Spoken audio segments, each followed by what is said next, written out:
This anime tells the story of a student named Wataru Sajou. Since middle school, Wataru has always admired Natsukawa Aika. He has confessed his feelings multiple times, but has always been rejected. One day, while approaching her on the way to school, a ball almost hit his face. That moment snapped Wataru out of his fantasy, making him realize that he wasn't worthy of Aika. Because of that, despite chasing her for years, he decided to give up. Since then, Wataru became calmer and more mature. His friends, who were used to seeing him cling to Aika, were confused by his sudden change. During break time, Aika thought Wataru would follow her around like usual, but he simply went to the restroom and left her behind. Being ignored by Wataru made Aika uncomfortable. She seemed lonely because he no longer invited her to eat together like before. Later, when Wataru was eating alone outside, a female student approached him. Her name was Aizawa Rena. She suddenly acted friendly with him, even though they had never interacted before.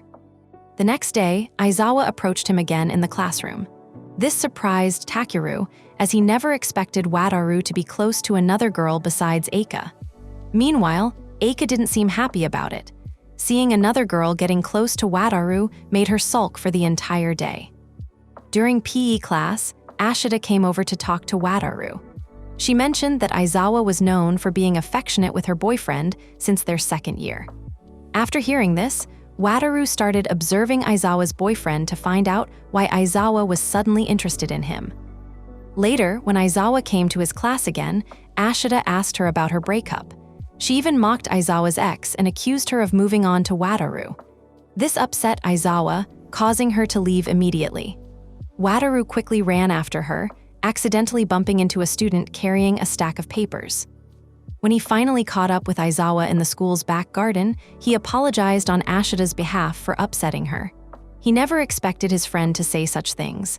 As they sat together, Aizawa opened up about her breakup. Her ex-boyfriend had once said that Aika was his type, which hurt her deeply and led to their breakup. As for why she was approaching Wataru, it was out of spite. She wanted to get back at her ex. After hearing her story, Wataru shared his own. Before meeting Aika, he had once been harshly rejected by someone. To make things worse, her boyfriend had come and hit him, making him fall to the ground.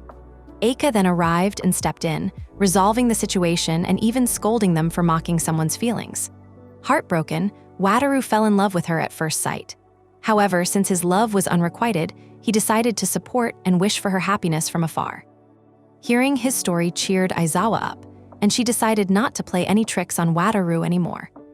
After school, Aika suddenly showed up at Wataru's house. She wanted to ask him what had happened and why he had stopped chasing her. In response, Wataru confessed his feelings again. However, Aika rejected him once more, saying that she couldn't possibly accept his love right now. By distancing himself, Wataru thought Aika would no longer be bothered by him. However, it only made Aika feel even lonelier. Since Wataru had always been around her since their first year, she never had the chance to talk to other students, which meant no one else approached her. After Ashita pointed this out, Wataru thought he should help make Aika more popular. While thinking about this outside the classroom, someone suddenly approached him, accusing him of intimidating a junior. That person was Shinomiya, the well-known head of the school's disciplinary committee. When talking to him in the counseling room, Shinomiya quickly realized that Wataru had no bad intentions toward the junior. The girl Wataru had bumped into earlier was Inatomi Yuyu, a hardworking member of the disciplinary committee who performed her duties well. However, due to her lack of confidence, even the smallest mistake could scare her. At the moment, Shinomiya felt helpless because he didn't know how to support her, so he asked for Wataru's opinion. Wataru suggested that simply encouraging her with a pat on the shoulder would be enough since she already admired and looked up to Shinomiya. After hearing Wataru's suggestion, Shinomiya asked for his name. Not wanting any further involvement, Wataru introduced himself using his friend's name. The next day, Wataru was asked by his older sister to carry her belongings to school, but Keed suddenly took them herself so that her younger brother could go with his female friend. Shortly after, Ashita informed them that the disciplinary committee president was furious in their classroom. Shinomiya had wanted to summon Wataru to the counseling room, but struggled because he had given a fake name. When Wataru arrived at the counseling room, Shinomiya questioned why he had lied. Wataru bluntly replied that if the committee president knew his real name, he had a bad feeling that it would only bring him trouble. But that wasn't the main issue. The real reason Wataru had been called there was that Yu wanted to clear up a misunderstanding. When Wataru had bumped into her while carrying something heavy, she had felt guilty for running away and ignoring his offer to help. Now, she wanted to apologize and promised to work on overcoming her fear of boys. As Wataru headed back to class, he saw Aika surrounded by her classmates. She was showing them a picture of her younger sister, and they all gathered around excitedly, drawn to her cute sibling. Thinking he would only get in the way, Wataru hesitated to approach Aika. Besides, he had to go to the student council room because his sister, the vice president, had summoned him. With summer approaching, Keed forced Wataru to help organize documents for the school's annual open house event. Back in the classroom, after showing her sister's picture, Aika's classmates wanted to visit her house. Before that, she told Wataru that she wouldn't let him get close to her sister. However, Wataru misunderstood, thinking she was forbidding him from coming over. In reality, Aika actually wanted to invite him to her house. When summer arrived, Wataru was mesmerized by Aika in her summer uniform. However, he had no intention of approaching her, afraid that he might ruin the mood. Besides, many people were now willing to talk to Aika, so she wasn't alone anymore. As her close friend, Ashita wanted Wataru to talk to Aika again, but he refused, believing it was for her own good. After PE class, Sasaki suddenly approached Wataru, telling him how adorable Aika's younger sister was. He even showed Wataru a photo from his visit to Aika's house during the recent break. The moment Wataru saw the picture, he immediately forwarded it and reported it to Sasaki's younger sister. This made Sasaki's sister jealous, as she was very fond of her sister. Shortly after, Wataru received a message from Keed telling him not to come to the student council room that day. With nothing much to do, Wataru decided to eat lunch alone in the classroom. However, Yamazaki suddenly invited him to eat with Koga and a group of girls. While they were eating together, Koga and the others started teasing him about his relationship with Aika. Lately, they hadn't seen the married couple bickering as usual. Wataru clarified that he didn't even know where Aika's house was. In response, they jokingly called him a failed husband. Not long after, Aika suddenly interrupted their conversation. Without warning, she grabbed Wataru and dragged him somewhere while scolding him. She was furious with him for chatting with the other girls. Wataru wondered if she was jealous, but Aika quickly denied it before storming off. Later, while Wataru was in class, the student council president, Hanawa, invited him somewhere. This time, Hanawa needed to talk to him about his sister, Keed, who had been in a gloomy mood. Hanawa suspected that Keed's moodiness was due to Wataru's recent change in behavior. To address the issue, Hanawa brought Wataru to the school rooftop to speak with Keed directly. When they arrived, Keed immediately asked why Wataru was there, as he was actually waiting to meet Rin. Wataru revealed that the disciplinary committee president wouldn't be coming. It was just a lie by Hanawa, who was worried about Keed. Keed dismissed the idea that he was in a bad mood, but Wataru then challenged him to name 10 of his good qualities and 10 of his flaws. As his sister, Keed claimed that Wataru had no good qualities at all. However, when it came to his flaws, Keed could list more than 10 without hesitation. This led Wataru to conclude that Keed saw him as nothing more than an ordinary person with many shortcomings. Keed then explained why he was worried. He didn't want Wataru to become frustrated over being unable to forget his crush. He admitted that he had never supported Wataru and had always been cold toward him. Because of that, he promised to be more careful and not overdo it. However, Wataru rejected the idea, insisting that he didn't want Keed to change. He wanted Keed to remain the same strict sister he had always been. At that moment, Aika, who had been eavesdropping on their conversation, suddenly stepped out and scolded Wataru for speaking harshly to his sister. Thanks to this confrontation, the sibling relationship between Wataru and Keed returned to the way it had always been. Episode 4. After that incident, Aika and Ashita stopped by a cafe. While there, Ashita questioned why Aika had been following Wataru, saying that her actions were excessive. However, Aika herself didn't understand why she did it. She just felt restless ever since Wataru stopped chasing after her. Ashita suggested that maybe Aika had come to rely on Wataru as her emotional support. If that were the case, then perhaps it was her turn to be honest with him. The next day, Keed commented on Wataru's messy hair, telling him to properly dye it again because it looked sloppy.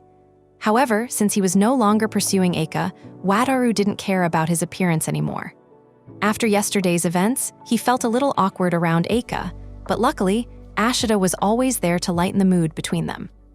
That day, Wataru wasn't asked to help the student council, so he planned to eat alone outside the classroom.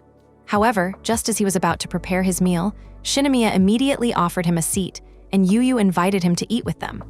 Wataru was surprised by Yuyu's attitude. Unlike before, she was much more confident and no longer afraid of men. Shinomiya explained that it was all thanks to him. His words back then had given her the confidence to take a step forward. When Wataru returned to class, Sasaki immediately protested to him. Ever since Wataru sent a picture of Eri to Sasaki's younger sister, she had been contacting Sasaki more frequently, no matter where he was. Wataru told him it was his own fault for getting too close to Eri. In response, Sasaki admitted that he didn't like Eri, he actually liked Aika. Even though Wataru still had feelings for Aika, he had no intention of standing in Sasaki's way since he had no right to decide for her. For now, all he could do was support them and observe from a distance. After school, Wataru saw Aika walking with Sasaki. Later, when he went to get his shoes, Aika suddenly approached him without any clear reason. Caught up in the moment, Wataru offered to accompany her. Coincidentally, Aika actually had something to ask him. She wanted to know what he usually did during lunch. Wataru replied that he usually ate in the school garden or the cafeteria. That day, he had eaten with the disciplinary committee members, Senior Shinomiya and Inatomi. Hearing that, Aika immediately asked about his relationship with them. When he answered that they were just seniors and friends of his sister, Aika stopped asking further questions. On their way home, Aika suggested that he fix his hair color. Wataru then asked her what color would suit him. After looking at him for a moment, Aika said that any color would look good, but if his hair hadn't been brown back then, she might not have greeted him in the first place. After that, Wataru immediately bought hair dye and applied it with his sister's help.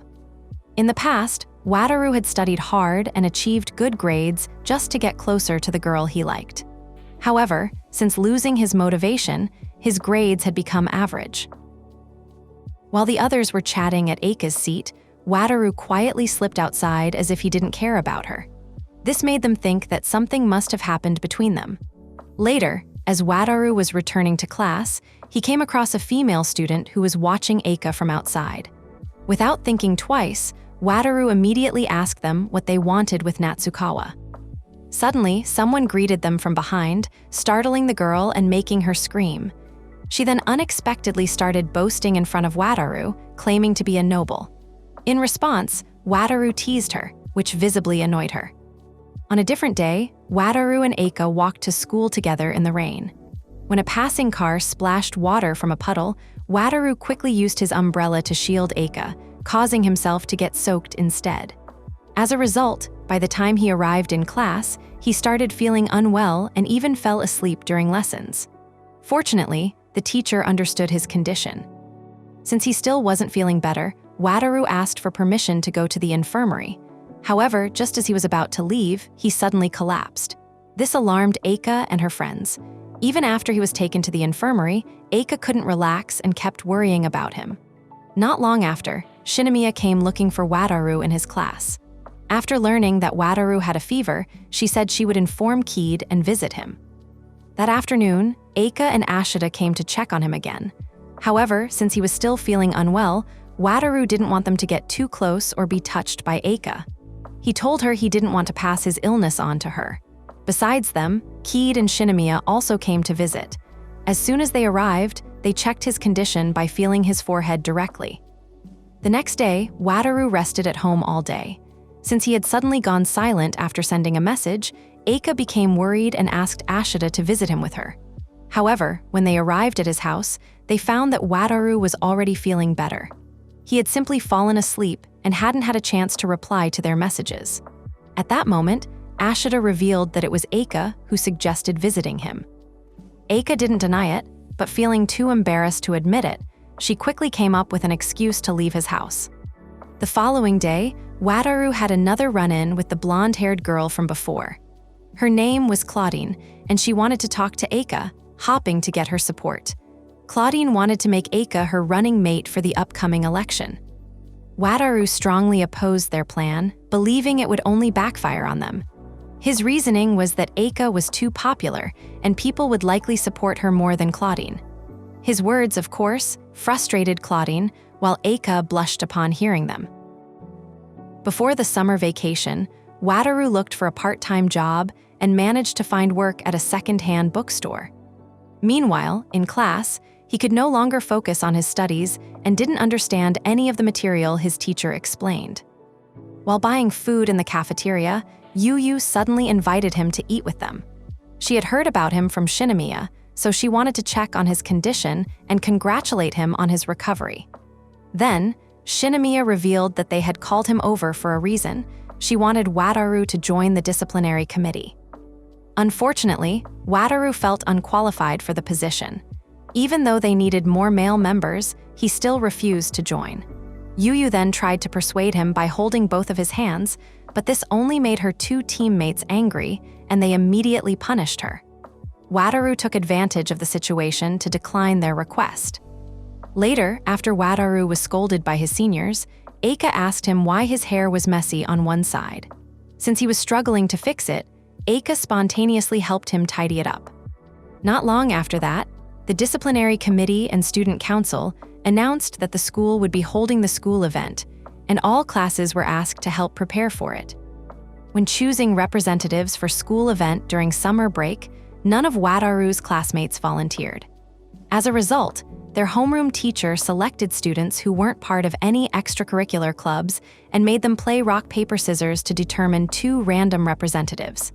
In the end, Aika and Tabata were chosen. However, Sasaki suddenly volunteered to take Tabata's place, intending to get closer to Aika during the break. This made Wataru seem jealous, but he didn't dwell on it since he had his own plans. On the first day of summer vacation, Wataru started working at the bookstore. While cleaning outside, he accidentally saw a young child being harassed by a group of students. Even though he rarely fought, Wataru didn't ignore the situation. He bravely stepped in to help the child and immediately contacted their family. Not long after, the child was picked up by his sister. After Wataru explained what had happened, she sincerely thanked him while radiating the aura of a gentle and mature woman. Wataru guessed that she might be a university student. Just by looking at her for a moment, he felt something new stirring in his heart. She was the complete opposite of Keed, who was rough and lazy.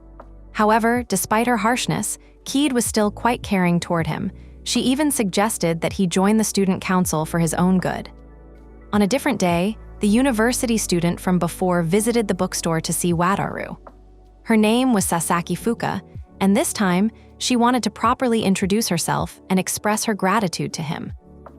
On a different day, Wataru and Sasaki went on a trip to the beach together. The atmosphere around the beach felt incredibly relaxing, but despite the calming scenery, Sasaki reminded him that the strong wind could dry out their hair and make it difficult to manage. Before heading to the beach, Sasaki stopped by the store to chat with Wataru. She arrived dressed stylishly, wearing handmade accessories. When Wataru noticed her accessories, Sasaki mentioned that she had recently made them with her father. This surprised Wataru, as college-aged girls usually weren't that close with their fathers. He became interested in the accessories she wore and wanted to try making one himself as a birthday gift for Aika. Knowing that he would also be visiting the accessory shop made Sasaki excited, and she eagerly wanted to go with him. Seeing the sparkle in her eyes, Wataru felt guilty about refusing her, so he agreed to let her tag along. After that, they went to the beach together, but upon arriving at the station, Sasaki suddenly lost confidence in her outfit. She confessed that she usually wore clothes from her elementary school days, but her friends often commented on it and told her to change her style. This left Wataru confused, making him think of all sorts of strange things. Still, he gave her a compliment to make her feel better.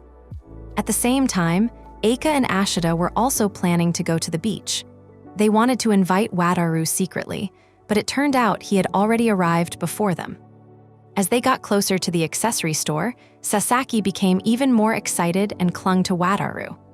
Upon entering the store, Wataru found himself as the only male customer, surrounded by adult women. This made him even more nervous, feeling like a clueless little boy in an unfamiliar place. When it came time to choose materials for making an accessory, Wataru carefully selected them, determined to create a necklace that would suit Aika. Seeing his focus, Sasaki curiously asked if the gift was for someone special. She assumed that his girlfriend would surely love a present like that. Honestly, Wataru admitted that Aika wasn't his girlfriend. He liked her, but she hadn't accepted his feelings yet. Even so, he believed that the moments he spent with her weren't wasted. If he had never fallen for Aika, he wouldn't have grown as a person. Because of that, Wataru wanted to give her a gift purely for his own satisfaction. Sasaki responded with a warm smile, saying that anyone would be happy to receive a thoughtful gift. Meanwhile, Aika was playing with her younger sister and best friend. While taking a break, they happened to notice the handmade craft shop and became interested in stopping by before heading home. After carefully considering the materials, Wataru decided to make an accessory using a seashell. However, just as he was about to start, he got distracted by a photo of Sasaki wearing a middle school uniform. At first, Wataru thought she had a cosplay hobby, but it turned out that the uniform was actually from her real middle school. Sasaki suddenly realized that she hadn't properly introduced herself yet, so she reintroduced herself as Sasaki Fuka, a third-year student at Miss Hirohama Girls' middle school. Wataru was utterly shocked by this revelation, so much so that he cut the shell with full force, not knowing where to channel his confusion. Unfortunately, since time had run out, they had to leave before finishing their accessories. The next morning, Wataru returned to work at the bookstore. From the beginning, he had planned to work there only during summer break, so the manager told him that they were recruiting a new employee and had already posted a job opening. A short while later, Ikeno's, Wataru's classmate, arrived at the store. She had seen the recruitment poster at the entrance and intended to apply for the job. The manager had known Ikeno's for a long time. She was a loyal customer, which made him especially excited.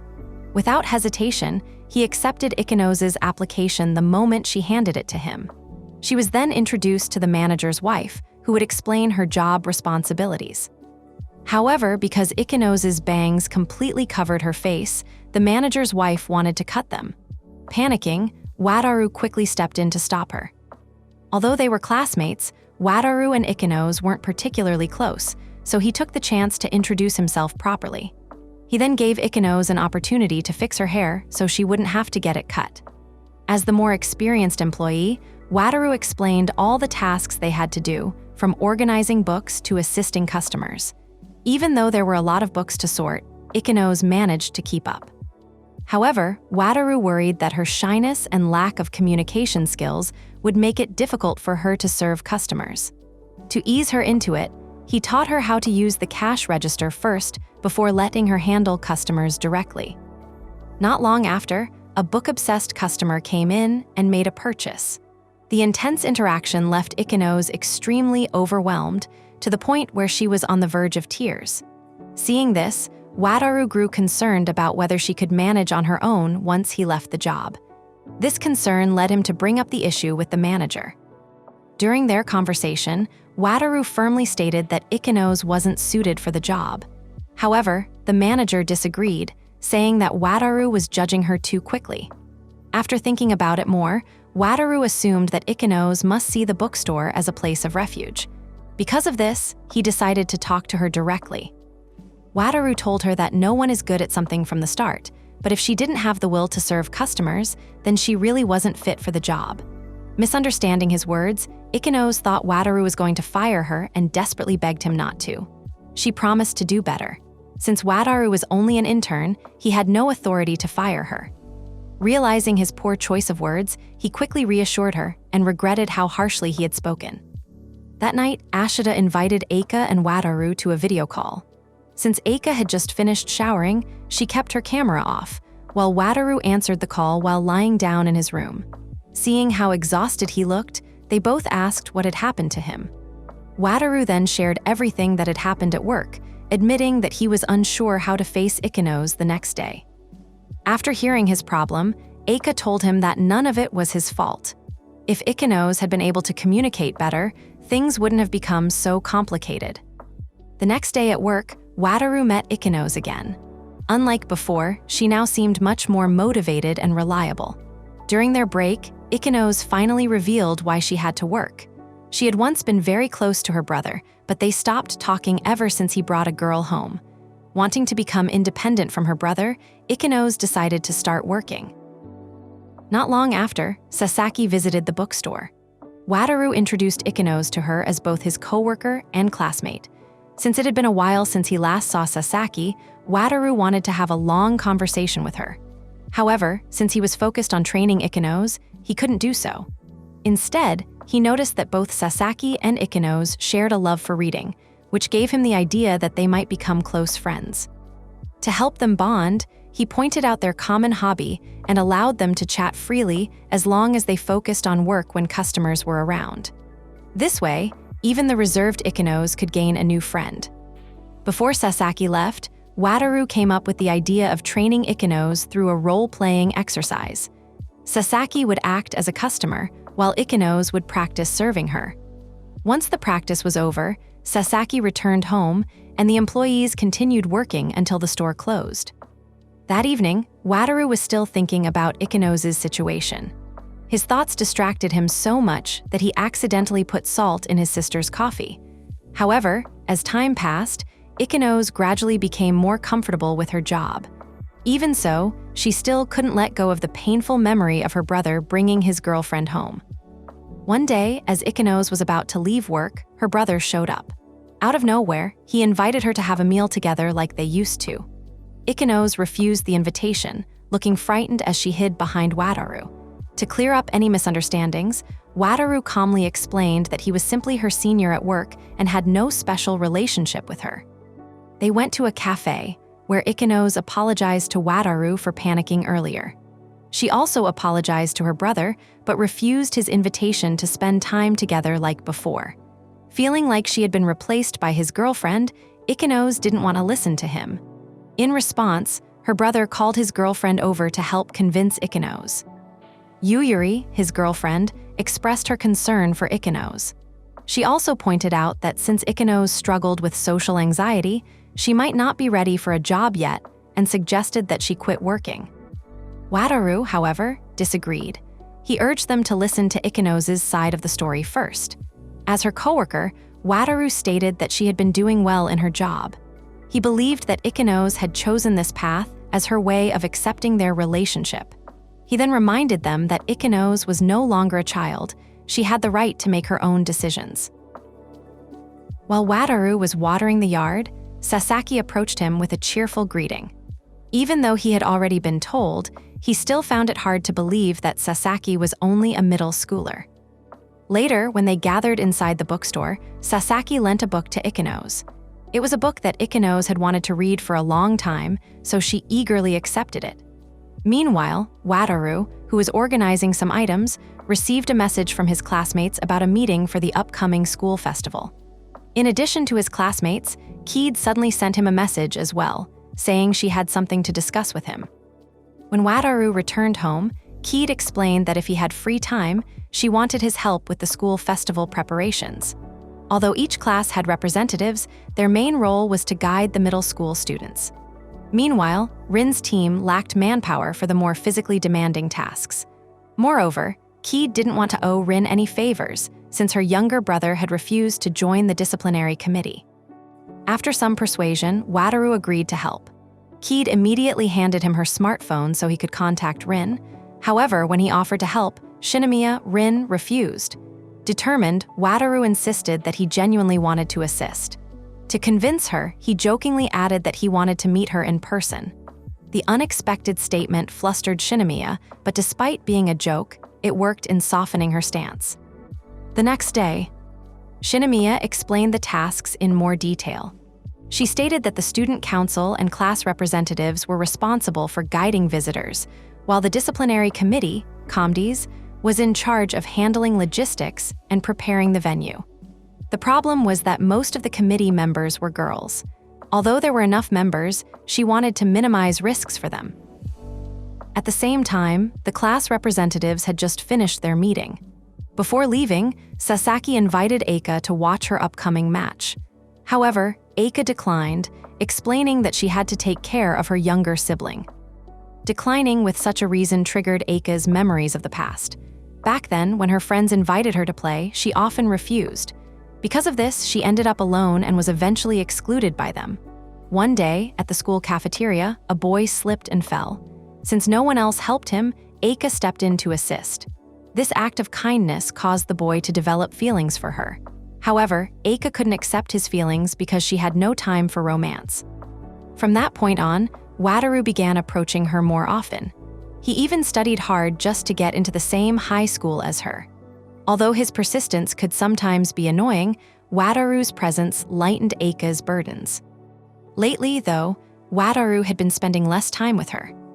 Unconsciously, this absence made Aika feel lonely. So, when she suddenly sensed Wataru's presence nearby, she immediately ran off, searching for him around the school. After searching around the school, Aika finally found Wataru. However, in her rush, she wasn't paying attention and accidentally bumped into him. Surprised, Wataru asked why she was in such a hurry. Blushing slightly, Aika admitted that she had spotted him and instinctively ran after him. When Wataru pressed further, Aika turned the question around, asking why he hadn't greeted her even though they hadn't seen each other in a while. Realizing his mistake, Wataru immediately apologized, explaining that he had been too busy lately and barely had any free time. Right at that moment, Ashita appeared and greeted them. She immediately noticed that Wataru's skin looked slightly tanned, making her curious about what he had been doing lately. Wataru almost blurted out that he had gone to the beach with a middle school girl, but he quickly caught himself. His sudden hesitation made Aika and Ashita suspicious, as if he was hiding something from them. The next day, students from various middle schools gathered in the school auditorium. The student council president gave a welcome speech, explaining the school's environment and policies. After the speech, Aika and Sasaki were assigned to guide students from Fuka Middle School, Sasaki's old school. During introductions, one of the middle schoolers asked about Aika and Sasaki's relationship. Aika firmly stated that they were just classmates and requested that they focus on the tour instead of asking personal questions. As they walked around the school, Aika and Sasaki explained its facilities and regulations. Some students were particularly interested because the school wasn't too strict and had stylish uniforms.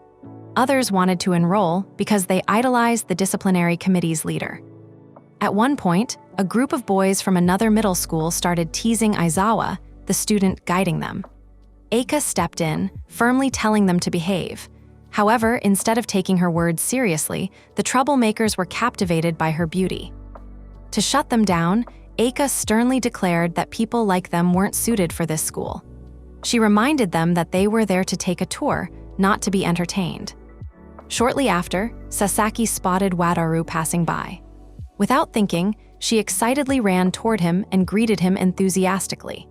In her excitement, Sasaki and her friend accidentally let slip some details about their time hanging out together, unintentionally revealing just how close she and Wataru had become.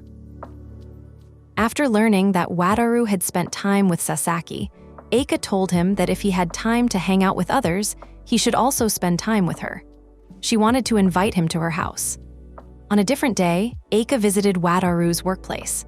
At that time, heavy rain was pouring down, so Wataru quickly asked her to come inside to take shelter and dry her hair. Shortly after, Sasaki also arrived, completely drenched from the rain. Noticing Aika in the store, Sasaki greeted her politely, seemingly unbothered by her soaking wet clothes. To prevent Sasaki from catching a cold, Ikenos told her to change in the staff room while Wataru took over watching the store. Seeing how familiar Sasaki was with Ikenos shocked Aika. She also felt that Ikenos had changed significantly compared to when they were at school. Wataru explained that Sasaki was close to Ikenos and often dropped by to talk about books. Aika then asked Wataru if he was sure he didn't want to join them. Smiling, Wataru replied that if he did, he would probably end up being the one left out. His response made Aika flustered, causing her to almost lose her balance. Before she could fall, Wataru quickly caught her, creating a moment that felt unexpectedly dramatic. When Wataru and Ashita finally visited Aika's house, they were surprised to find that Eri, Aika's younger sister, immediately took a liking to Wataru. She clung to him closely, even jumping into his arms, something she had never done before. Wanting to be a good brother figure, Wataru was willing to go along with anything Eri wanted. Although playing with her was fun, constantly keeping up with her energy left Wataru exhausted and struggling to move. Not long after, Aika's mother returned home.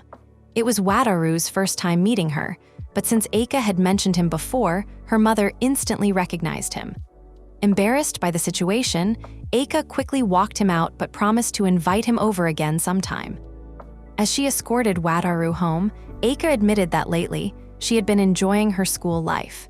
In the past, she was often alone and didn't have many friends to talk to. Wataru assumed this was his fault and apologized, saying he wouldn't bother her anymore. However, Aika never blamed him. Instead, she believed that everything had happened because Wataru had once approached her so casually. To Aika, Wataru had become someone she could rely on. That's why she asked him to talk to her the way he used to. She didn't want to feel uneasy about losing him. From that night onward, Wataru felt even closer to his dream. Even though he once considered giving up in the end, his feelings were able to reach her.